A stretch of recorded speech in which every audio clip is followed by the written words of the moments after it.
ఈ మధ్యాహ్న కాల మెడిటేషన్ కొరకై పరిశుద్ధ గ్రంథం నుంచి యోహాను సువార్త 15వ అధ్యాయం 11వ వచనం అందరం కలిసి చదువుకుందామండి.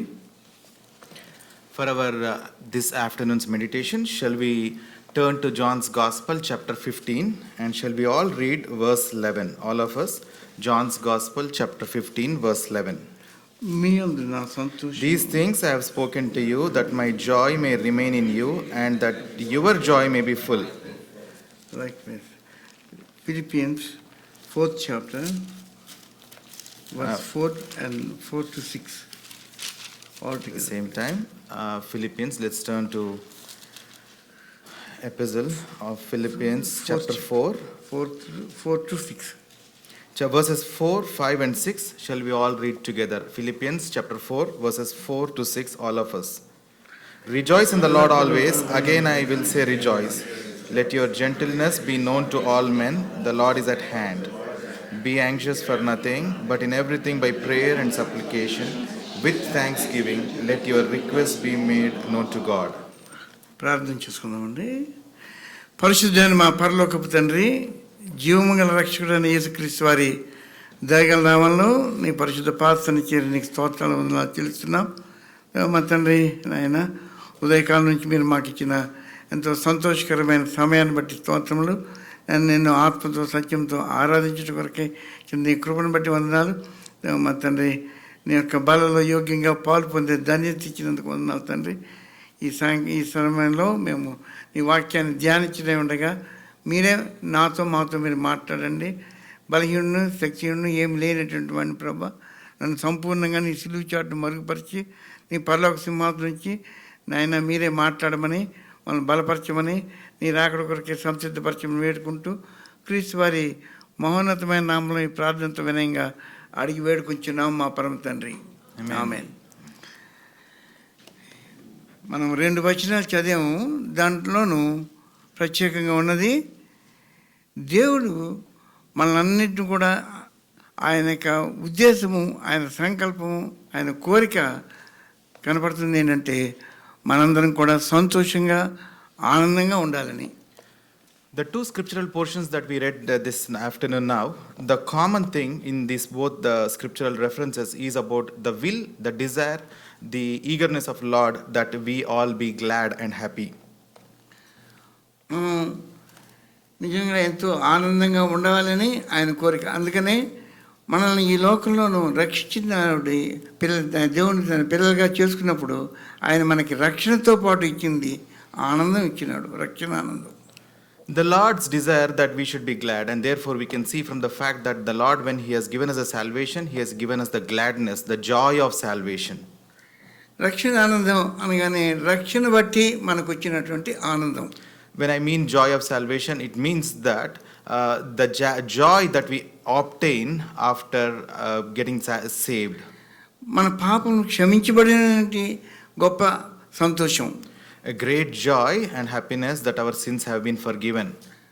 మన హృదయంలో ఇచ్చినటువంటి సమాధానాన్ని బట్టి ఇంతకుముందు దేవునికి శత్రువులు ఉన్నటువంటి మనల్ని ఆయనతోటి మనం సమాధానపరచబడినందుకు ఎంతో సంతోషం వస్తుంది. The joy that is in our heart by the fact that once formerly enemies and now we are saved and now we are His children, that's great joy. అంతేకాదు మనం ఈ లోకం విడిచిన తర్వాత ఆయన పరలోక రాజ్యంలో ఉంటాం అన్నటువంటి సంతోషం. And also the joy that be caused by the fact that after we depart this earth, we are going to be in heaven in eternity with Him. కనుక ఈ విధంగా మనకి ఎంతో ఆనందంతో మనం ఉండాలని దేవుడు కోరుతున్నాడు. Therefore, in this way and fashion, the Lord is desiring that we should be happy and be glad. ఆయన తండ్రి అయిన దేవుడు తన ఏకైక కుమారుని మన కొరకే పంపించినప్పుడు ఆయన దూతలు లూకాసు వార్తలో 2వ అధ్యాయంలో మనం చూస్తే తెలుస్తుంది, ఇదిగో ప్రజలందరికీ కలుగు సంతోషకరమైనటువంటి సువర్తమానం, దేవుడు నేడు దావీదు పట్టణమందు మీకు రక్షకుడు పుట్టినాడని చెప్పబడింది. We can see the fact that when Father has sent the Son, and therefore in Luke's Gospel chapter 2, we can see the angels proclaiming and declaring that this is a great good tidings of great joy which will be to all people, for there is born to this day a Savior. కనుక ఆయన పుట్టుకలోనే మనం సంతోషాన్ని మనం చూస్తున్నాం. Therefore we can see that there is great joy even in his birth. కనుక ఆ సంతోషం మనకు అనుగ్రహించాలనే దేవుని కోరిక. And therefore the Lord's desire is that joy that we may all obtain. ఒక పాపి మారు మనసు పొందినప్పుడు పరలోకంలో సంతోషం ఉంటుంది. There is great joy in heaven when a sinner is born again. లూకా సువార్త 15వ అధ్యాయంలో మనం చూడగలం. We can see the fact in Luke's Gospel chapter 15. కనుక ఆ సంతోషం మనం ఎప్పుడైతే పాప క్షమాపణ పొందినామో, ఎప్పుడు మారు మనసు పొందినామో, ఆ యొక్క గొప్ప సంతోషం దేవుని పరలోక రాజ్యంలో కూడా కలిగి ఉంటుంది. When we are born again, when we have the forgiveness of sins, there is great joy in heaven as well. కనుక ఈ యొక్క రక్షణ ఆనందం మనం ఎల్లప్పుడూ కలిగి ఉండాలి. And therefore we should always have this joy of salvation. ప్రియ సహోదర సహోదరి, మనం అది పరిపూర్ణ అవ్వాలని చెప్పి యోహాను సువార్త 15వ అధ్యాయం 11లో చెప్పింది. Therefore we can see that this joy, as we are reminded in John's Gospel chapter 15 and verse 11, it is said that this joy may be full. ఏ విధంగా మనం ఆ సంతోషాన్ని పెంపొందించగలుగుతుంటాం? How can we help this joy to be full and to grow? కీర్తనకారుడు 40వ కీర్తన 8వ వచనంలో అంటాడు, నీ దేవా నీ చిత్తం నెరవేర్చుటయందు నాకు సంతోషం ఉంటాడు. Yes, as we can see the psalmist in Psalms 40 verse 8 saying that, Lord, I delight to do your will, and this is a great joy. కనుక సంతోషం ఆయన చిత్తాన్ని నెరవేర్చడంలో మనకు కలిగి ఉంటాం. So therefore we can obtain this joy but by fulfilling his will. ఆయన మొదటి కీర్తనలో అంటాడు కదా, యెహోవా ధర్మశాస్త్రంతో నేను ఆనందిస్తూ దివారాత్మను ధ్యానించేవాడు ధన్యుడు అన్నాడు. And as you can see that the delight is in the law of the Lord, and that one who meditates day and night, as we can see from Psalms 1. దేవుని చిత్తం కావాలంటే దేవునికి వాక్యం చదవడం, వాక్యం ద్వారా కూడా వాక్యాన్ని కూడా ఆనందంతో సంతోషంతో చదివినప్పుడు ఆ యొక్క చిత్తం మనకి బయలుపరుస్తూ ఉంటాడు. If we need God's will, it can be obtained when we with the joy when we read the word and when we find the will of God. అదేవిధంగా కీర్తనకారుడు మరి సియోను వెళ్తున్నప్పుడు నాకు సంతోషం వచ్చింది అని అంటాడు. And also the psalmist says, when I am going to Zion, there is great joy for me. 42వ కీర్తనలో జన సమూహం దేవాన్ని సన్నిధికి వస్తున్నప్పుడు నాకు సంతోషం వచ్చింది అంటున్నాడు. And he also says, Lord, when crowd and the congregation, when they all go to Jerusalem, when they all go to thy house, Lord, there is great joy for me. కనుక మనం దేవుని మందిరంలోకి రావడం బట్టి, దేవుని బిడ్డలతో సహవాసం కలిగి ఉండడం బట్టి మనకు ఆ సంతోషం పెంపొందించబడుతుంటుంది. And we can also experience this joy when we come to the house of God, when we have the fellowship with the children of God. అదేవిధంగా 84వ కీర్తనలో కూడా అదే అంటాడు, దేవా నీ మందిరంలో నేను సంతోషంతో నీ మందిరానికి వస్తున్నానంటే నాకెంతో సంతోషం అని చెప్పి. And also we can see the psalmist saying in Psalms 84 as well, saying that, the Lord, when I come to thy house, there is great joy. కీర్తనలో మనం చూడొచ్చు, దేవా నిన్ను ఆరాధించడం ద్వారా నాకు సంతోషం ఉంటుందని. In Psalms also we can see, Lord, I get great joy when I worship you. నేను నీకు ప్రార్థన చేయడం ద్వారా నాకు సంతోషం ఉంటుంది అంటాడు. And the psalmist also says that, Lord, I get great joy when I pray unto you. ఎందుకంటే ఆయన మనకి ప్రార్థన చేసినప్పుడు మనకి అన్ని మన ప్రాబ్లమ్స్ అన్ని తీసివేసి మనకెంతో సంతోషాన్ని ఇచ్చే దేవుడిగా ఉన్నాడు. It is because of the fact that when we pray, the Lord is the one who will remove all the obstacles and problems and will give us great joy. దాని ద్వారా కూడా మనకెంతో సంతోషం ఉంటుంది. And by that fact also we receive great joy. ఆయన యందు విశ్వాసించడం ద్వారా మనకి సంతోషం పెంపొందించబడుతుంటుంది. And by believing on him, and we can have great joy, abundant joy and growing joy. అయితే సాతానుడికి ఏమాత్రం ఇష్టం లేదు. And this fact Satan doesn't like at all. సాతానుడు ఏ విధంగా తన దేవుని ప్రజలైనటువంటి వారి దగ్గర నుంచి సంతోషాన్ని తీసివేయాలి, ఆయనకి దుఃఖం, వారికి దుఃఖం కలిగించాలనేదే వాని యొక్క కోరిక. The desire of Satan is that how the joy can be stolen and robbed away from his children. ఆ విధంగా వాళ్ళని నరకానికి తీసుకెళ్ళి నరకంలో వారు దుఃఖంతో ఏడుపుతూ ఉండాలనే వాడి కోరిక. And Satan's desire is that in that way that the children of God may be dragged to hell and after that perish and always be full of with no joy. That's the desire of Satan. వాడి సాతానుడు అబద్ధికుడు, మోసగాడు, వేషధారుడు, తర్వాత శోధకుడై ఉన్నాడు. He's a liar, deceiver, cheater and a tempter. These are the attributes of Satan. కనుక వాటితోటి మన సంతోషాన్ని ఏ విధంగా తీసివేయాలనేదే వాని కోరిక. And by these attributes Satan is always at work to trying to take away and steal and snatch this joy away from us. ప్రియ సహోదర సహోదరి, మనం ఆయన మీద ఆధారపడినప్పుడు, ఆయనతో కలిసి ఉన్నప్పుడు మన సంతోషం ఇప్పుడు కూడా తీసివేయబడదు. Dear brother and sister, when we are dependent on him, when we are abiding in him, the joy will never be snatched away from us. ఆయన మనలో ఉండాలి. He should be abiding in us. మనం ఆయనలో ఉండాలి. And we should be abiding in him. ఆయన మనతో ఉండాలి. And he should be with us. అప్పుడు మన సంతోషం ఎక్కడ కూడా చెదిరిపోదు. And in that fashion the joy will never be taken away from us. దానికి ఉదాహరణగా అపోస్తలుడైన పౌలు తన జీవితాన్ని అక్కడ రాసి వచ్చినాడు ఫిలిప్పీలకు రాసిన పత్రికలో. As an example to this fact, as a testament to this fact, Paul is writing about his life in the epistle to Philippians. అపోస్తలుడైన పౌలు ఒక ప్రీచర్గా వెళ్ళాలని ఎంతో కోరినాడు. Paul was desiring to go as a preacher. కానీ అతను ఒక prisoner లాగా వెళ్ళాడు. But he ended up going as a prisoner. అయితే తన యొక్క లోపల ఉన్నటువంటి ఆశ, కోరిక దేవునికి సువార్తను ప్రకటించడమే. His only goal and the desire in the heart is only to preach the gospel. కనుక తాను ఫిలిప్పీలకు రాసిన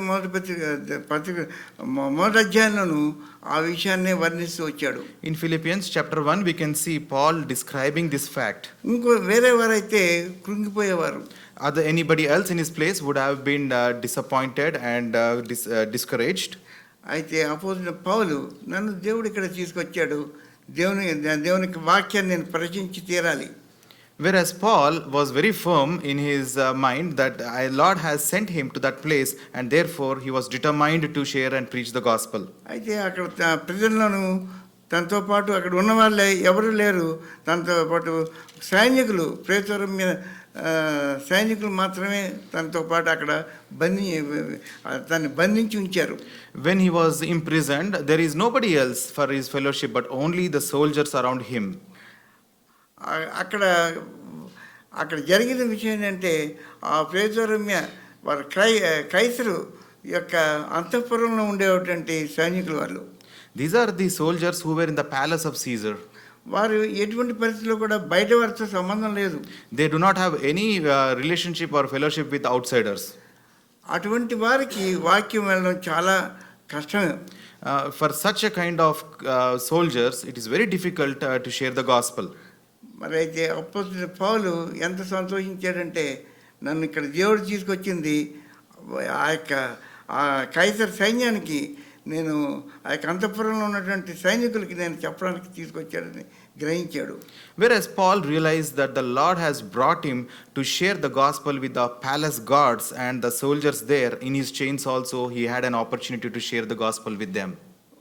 వాళ్ళు అక్కడికి వచ్చినటువంటి సైనికులు వారు మాట్లాడరు. The soldiers who are there, they do not speak. వారు అతను కాపలా కాస్తూనే ఉంటారు. Their only job is to kind of safeguard and protect him. దరిదాపు కొన్ని చోట్ల అయితే 6 అని ఉంది, కొంతమంది చేత 4 అని చెప్పి తెలపబడుతుంది. ఏదేమైనా కూడా వచ్చినటువంటి ఆ గార్డ్స్కి వారు ప్రతి 6 గంటలకి టర్న్ అవుతుంటారు, షిఫ్ట్ ప్రకారం వెళ్ళిపోతుంటారు. These guards take turns every 6 hours. Sometimes we think that they are 4, and other verses it is mentioned as 6 to 8. Regardless, their job is to only safeguard silently. అయితే అపోస్తలుడైన పౌలు తన జీవితాన్ని చెప్తూ తన చక్కటి message ఇవ్వగలిగినాడు. Paul was able to in a very good manner he was able to share about his life and he was able to share the gospel with them. తాను దూషకుడు, హింసకుడు, హానికరుడు, దుష్టత్వంలో ఉన్నటువంటి వాడు. అటువంటి అపోజిట్ పౌలు ఏ విధంగా మార్చబడినాడో వారికి తెలియపరిచినాడు. He was able to share his past life, about his testimony, of how he was a deceiver, how he is a blasphemer, and how the Lord has changed and transformed him. And he was able to share his life experience with the soldiers there. ఒకవేళ Stephen యొక్క జీవితాన్ని కూడా చెప్పుండొచ్చు. He may have also shared about the life of Stephen. తన Stephen ఏ విధంగా రాళ్లతో కొడుతుంటాను తాను అనుమతించినాడు. And how even Stephen joyously he accepted silently, and he did not say anything when even he was beaten to death with stones. చనిపోవడానికి అలాంటి పరిస్థితులు అవన్నీ కూడా చెప్పి తాను ఏ విధంగా మార్చబడినాడు, ప్రభు అయిన యేసుక్రీస్తు వారు ఎటువంటి గొప్ప రక్షకుడు, అటువంటి విషయాలు అన్నీ కూడా పంచుకున్నాడు. Yes, he was able to share his past life, as how he was even killing, and he was the cause for the death of Stephen, and even after that how Lord has changed him, visited him and transformed him. He was able to share his life testimony with the gods there. నేను అనుకుంటాను వచ్చినటువంటి ఆ సైనికులు ఎవరు కూడా ప్రభు వాక్యం వినకుండాను మార్చబడకుండా వెళ్ళుంటారని నేను అనుకోను. It is my belief that those who have come and listened to his testimony, none of them went empty-handed or went in the same fashion. They went back with transformation. ఆ విధంగా ఎంతో మందికి అక్కడ పరిచయం సువార్త ప్రకటించగలిగినాడు. In that fashion, Paul was able to share the gospel with many. అందుబట్టే తను రాస్తున్నాడు, బ్రతుకుట క్రీస్తే చావైతే లాభం. And therefore he was able to write, for me death is for me to die is gain. కనుక తనకి సంతోషం పరిపూర్ణం అవడానికి తనకున్న తీసుకున్న నిర్ణయం ఏంటంటే, నేను బ్రతుకున్నా కూడా నేను ప్రభు కొరకే నేను బ్రతుకుతాను, చనిపోయినా కూడా నేను ప్రభు కొరకే చనిపోతానని. And therefore he was able to make a firm determination, saying that for me to live is Christ, but to die is gain. If I die only for the cause of Christ. కనుక సాతానుడు ఏ విధంగా పరిస్థితుల్ని అనానుకూల పరిస్థితులు కలిగించినా కూడా, తన మీద అబద్ధ సాక్ష్యాలు చెప్పి తన ఖైదులో వేయించినా కూడా ఆ యొక్క సంతోషాన్ని పోగొట్టుకోకుండా ఉండడానికి తను బ్రతుకుట క్రీస్తే చావైతే లాభం అనే తీర్మానంతో ముందుకు సాగాడు. He was able to move forward and proceed with the determination to live is Christ and to die is it's for his gain. He could able to say that even though the situations were contrary, even though there were accusations against him, and he was able to move gladly and joyfully because of the testimony he had in Christ. కనుక మనకు కూడా ఎన్నో పరిస్థితులు ఎదుర్కొంటాము. మన పరిస్థితుల ద్వారా కూడా మనం దేవుని నుంచి దూరం అవడం కానీ మన సంతోషాన్ని పోగొట్టుకోవడం కానీ జరుగుతుంటుంది. We also, many a time, we face difficult situations, and through that difficult circumstances, we tend to lose the joy of Christ.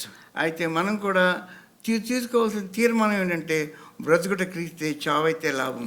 And whereas while the determination that we have to make today is about, for me to live is Christ, but to die it is for my gain. రెండవదిగా మనుషుల ద్వారా కూడా ఎన్నో రకరకాల మన సంతోషాన్ని పోగొట్టుకునే పరిస్థితులు వస్తుంటాయి. Secondly, to many different circumstances with others in the world, it is a cause for us to lose the joy. ఒకవేళ మనం సంఘంలో ఉన్నా కూడా మన తోటి విశ్వాసుల ద్వారా కూడా మనకి ప్రాబ్లమ్స్ రావచ్చు. Even in the church, even in the fellowship also, we may have some difficulties with the other fellow brothers or sisters in the church. ప్రభు కోరుతున్నాడు మనం ఒక శరీరంగా ఉండాలని. Lord is reminding and desiring that we should be as one flesh, one body. మనం ఉండాలి. అయితే ఒకరినొకరు మనం గౌరవించుకోవడం, ఒకరినొకరు హెచ్చించుకోవడం, ఒకరి మీద ఆధారపడడం అనేది మనం కలిగి ఉండాలి. And therefore we should be honoring one another, esteeming one another, and dependent on one another. It is very important for us to be reminded of this fact. మన ఏకత్వం, ఐక్యత కలిగిన వారుగా ఉండాలి. And we should all be united. We should have one mind. మనందరం కూడా సమానులమే. We are all equals. ఆ యొక్క లేకుండా ఉండే వాళ్ళని కొంతమంది లేపుతుంటాడు సాతానుడు. Those who do not have this mind of oneness, Satan will provoke them and use them. కనుక వాళ్ళను సెల్ఫిష్నెస్, ఈగో ఇలాంటివి తీసుకొస్తాడు. And Satan through those individuals will bring in selfishness and ego amongst us.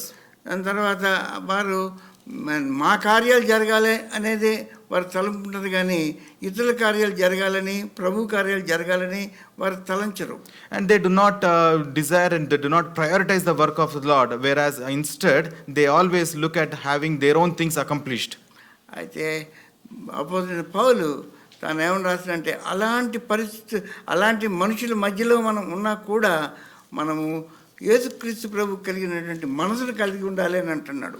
And therefore Paul is reminding, even though we live amongst that kind of people with that mindset, it is important for us to have the mind of Christ Jesus. రెండో అధ్యాయంకి వచ్చేసరికి ఆ విషయం చెప్తాడు 5వ వచనం నుంచి. When we can look at that in Philippians chapter 2 verses 5 onwards, let this mind be in you which was also in Christ Jesus. కనుక క్రీస్తు యేసు ప్రభు కలిగిన మనసును మనం కలిగి ఉండాలి. And therefore it is important for us to have the mind of Christ Jesus. కనుక మన చుట్టూ ఎటువంటి మనుషులు ఉండి ఎటువంటి విధంగా వారు ప్రవర్తించినా కూడా మనం క్షమించేవారుగా ఉంటాం. This, regardless of the people around us, whatever the mindset that they have, we will still be able to forgive others. కనుక మనం వారిని ప్రేమించేవారుగా ఉంటాం. That we will be able to love them. వారి ఏళ్ళ దయ చూపించేవారుగా ఉంటాం. That we will be very kind to them.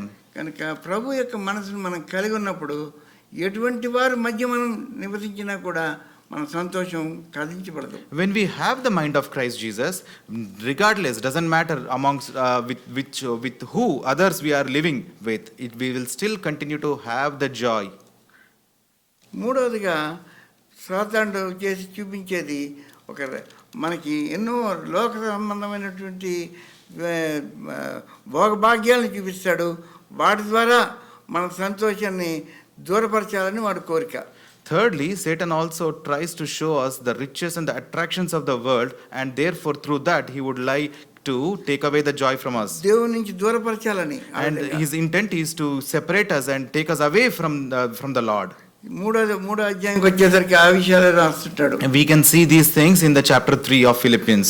అక్కడ opposite పౌలు ఏమంటాడంటే, నేను సమస్తాన్ని నేను నష్టంగా ఎంచుకుంటున్నాను అంటాను. నాకు ఏది లాభకరమైనవో వాటన్నింటినీ కూడా నేను నష్టంగా ఎంచుతున్నాను, పెంటతో సంబంధంగా ఎంచుతున్నాను అంటున్నాడు. Yes, we can see Paul testifying that all things what were counted as gain to me, now I count them as loss and I count them as absolutely rubbish. కనుక ఆ విధంగా అటువంటి మనసు కలిగి నేను యేసు వైపు చూస్తూ నేను ముందుకు సాగుతున్నాను. ముందున్న వాటిని మరిచి వెనకున్న వాటిని మరిచి ముందున్న వాటి కొరకే క్రీస్తు వైపే చూస్తూ గురి యొద్దకే పరిగెత్తున్నానని చెప్తున్నాడు. And therefore Paul was able to say that I am pressing forward toward the goal of the prize of upward call of God in Christ Jesus and forgetting the things that are behind me. కనుక మనం కూడా అదే తాత్పర్యంతో ముందుకు సాగాలి. We should also proceed and move forward with the same mindset. మనకి ఎన్నో మనకి దేవుడు అనుగ్రహిస్తుంటాడు. అయితే వాటి మీద మనం మనసు పెట్టుకోవడానికి లేదు. Lord grants us many earthly blessings, but it is important for us not to set our minds on these earthly things. మనం ధనం మీద మన హృదయం పెట్టుకోకూడదు. We should not have our heart set on riches. మనం ఈ లోక సంబంధమైన వాటి మీద మనసు పెట్టుకోకుండాను మన హృదయం ఎప్పుడు కూడా భూ సంబంధమైన వాటి మీద కానీ పైన వాటి మీదనే మనం మనసు పెట్టుకుని భూ సంబంధమైన వాటిని పక్కన పెట్టవలసిందే. Therefore we are reminded to set aside all the things of this world and not to focus on the earthly blessings, but to always have our mind and focus only on the upward things and about Christ Jesus. వెనకున్న వాటిని మరిచి అని అన్నప్పుడు వెనకాల ఉన్నటువంటి మనం చేసే క్రియలన్నీ కూడా పక్కన పెట్టి ముందున్న మన ప్రభు రాకడ కొరకే ఎదురు చూచేవారుగా ముందున్న ప్రభు కొరకే వేగిరపడుచు గురి వద్దకే గురి యేసు ప్రభువే, అక్కడికే నేను వెళ్తున్నాననే ముందుకు సాగాలి. When we are told that forget the things that are behind us, that also means that we should forget about all the things that we have done in the past, forgetting completely the past lifetime, but pressing forward, meaning that forward looking towards the coming of our Christ Jesus and to set our goals only towards that particular calling. ఆయన రాకడ కొరకే సిద్ధపడాలి. We should be prepared for his coming. మరి ఆ యొక్క మనసుతోటి తాను opposite పౌలు ఈ యొక్క భూ సంబంధం మీద మనసు పెట్టకుండా ప్రభు మీద గురిపెట్టుకుని ముందుకు సాగుతూ ఉన్నప్పుడు తన సంతోషం చెదరలేదు. And we can see Paul when he has not forgetting all the things on the earthly aspects, but pressing forward and setting the mind not on earthly things, but on the coming of Lord Jesus. When he was eagerly looking forward for the Savior for his coming, and Paul was able to therefore testify that his joy was not lost. నాలుగవదిగాను 4వ అధ్యాయంకి వచ్చేసరికి మనం చదివిన భాగమే వచ్చింది. మనకి సాతాను తీసుకొచ్చేది depressions, కృంగుదలలు, disappointments ఇలాంటివి తీసుకొచ్చి మన మనసును కృంగదీస్తాడు. Fourthly, we can see when we come now moving forward to chapter 4, here we see Satan can rob the joy by getting in disappointments and discouragements in our lives. తద్వారా అందుకనే అంటాడు కదా, చింత యావత్తు దేని విషయం కూడా చింతించద్దు, మీరు ఆనందించండి. చదవండి. Yeah, therefore we are reminded in chapter 4 verse 6, be anxious for nothing, but in everything by prayer and supplication with thanksgiving let your requests be made known to God. కనుక మనం చేయవలసింది మనకు వచ్చిన చింతలు, విచారాలు, కృంగుదలు వీటినన్నింటినీ పక్కన పెట్టి వాటినన్నింటి గురించి ప్రభు ముందు సాగిలపడి మనం ప్రార్థన చేసినప్పుడు, కృతజ్ఞతతో వందనాలు చెల్లించినప్పుడు మనకి చేసినటువంటి కార్యాల గురించి జ్ఞాపకం చేసుకుని దేవుడు ఎప్పుడు కూడా నన్ను మర్చిపోడు, నాకు అన్నీ అనుగ్రహిస్తాడనే ఆశతోటి ముందుకు సాగే వరకు మనం ఉన్నప్పుడు మన సంతోషం చెదిరిపోదు. We are also reminded through this verse 6 that, setting aside all the anxieties, the disappointments, the hurdles and the obstacles, completely keeping that aside, but with thanksgiving, reminding of the faithfulness of the Lord as what He has done in our lives so far, and believing that He will be able to grant us all our requests. When we are with this attitude, we will not be able to lose the joy. కనుక మన సంతోషం ఈ విధంగా ఉంది. So the question is, how is our joy today? మనం ప్రభు కొరకై ఎదురు చూస్తున్నట్టు వారుగా సంతోషంతో జీవించగలుగుతున్నామా? Are we able to look eagerly for the coming of our Lord Jesus Christ, and with joy do we have that mindset today? మనం ఆయన రక్షణ సువార్తను ప్రకటించట్లో సంతోషం కలిగి ఉన్నామా? Are we joyful about the fact that we are able to share the gospel today? ఒకవేళ అలా లేకపోయినట్టయితే ఇది మన బ్రతకడం క్రీస్తు కొరకే అనే విషయాన్ని మర్చిపోవద్దు. Otherwise, remember the fact that we are living only for Christ, and to live is for Christ. కనుక మనం ప్రభు కొరకే జీవించే వారుగా ఉన్నప్పుడు మన సంతోషం కదిలించబడదు. మనం ప్రభు కొరకై ప్రభు పనిలో మనం ముందుకు సాగేవారుగా మనం ఉంటాం. So when we are in that mindset, our joy will not be shaken, and we will be steadfast in the work of the Lord. అదేవిధంగా మన మధ్య ఎటువంటి వారు ఉన్నా కూడా వారిని క్షమించి ప్రేమించి దయ చూపించేవారుగా అవుతాము. వారికి ఎటువంటి వేరే ఉద్దేశాలతోటి వారు ఉన్నా కూడా when we have that mindset, we will be able to forgive with others. When we were living with others, whatever the intentions they might have, we will be able to forgive and be kind towards others. యేసు ప్రభు కలిగిన మనసును కలిగి ముందుకు సాగేవారుగా మనం ఉండాలి. And we should have the mind of Christ Jesus and be able to move forward with that mindset. అదేవిధంగా ఈ లోక సంబంధమైన వాటిని సాతానుడు యేసు ప్రభువుకే చూపించాడు. ఇవన్నీ రాజ్యాలన్నీ కూడా నీకు ఇస్తాను, నువ్వు నాకు మొక్కు అని అన్నాడు. And yes, we can see that Satan was even trying to show the splendor of the earth, the worldly attractions, even to Lord Jesus Christ, and saying that if you obey, if you worship, if you bow down, I'm going to give you all the splendor of the world. అయితే మనకు కూడా అదే విధంగాను ఈ లోక సంబంధమైన వాటి మీద మనసు పెట్టేటట్టుగా చేసి మన సంతోషాన్ని మన దేవుని నుంచి దూరపరిచి మన సంతోషాన్ని తీసివేసేవాడుగా ఉంటాడు. కనుక వాటి మీద మనం మనసు పెట్టకూడదు. His way he's dealing with all of us is the same even today too, like trying to attract us, trying to tempt us with all the earthly distractions and robbing the joy. And therefore it is important for us not to put any focus on the earthly things that distracts us from Christ.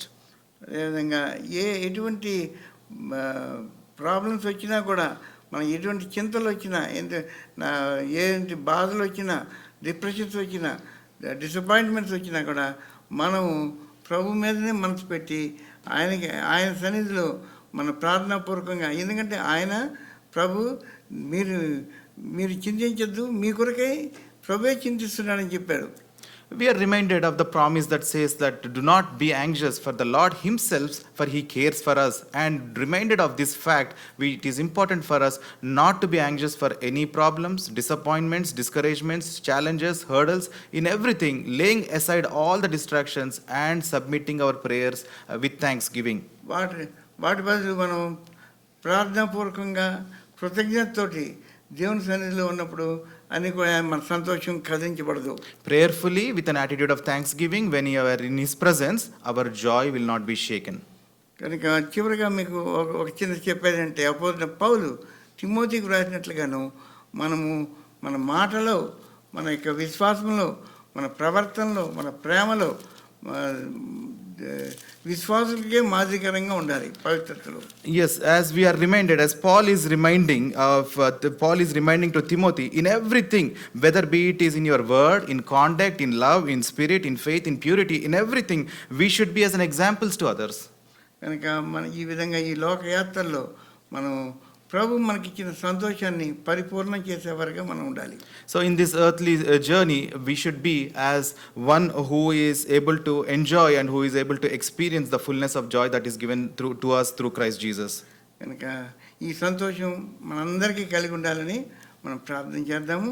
అది ఏ విధంగా చేయాలో కూడా దానికి counter ఎలా పౌలు చెప్పిన విధంగా మన జీవితాలు ఆ విధంగా సమర్పించుకుని ముందుకు సాగేవారుగా ఉందాం. So let us pray that we may all experience this joy and also reflect this mindset in all of us lives, so that we may all be able to share this joy and experience this joy through the mindset that is given through us through Christ Jesus in all of us.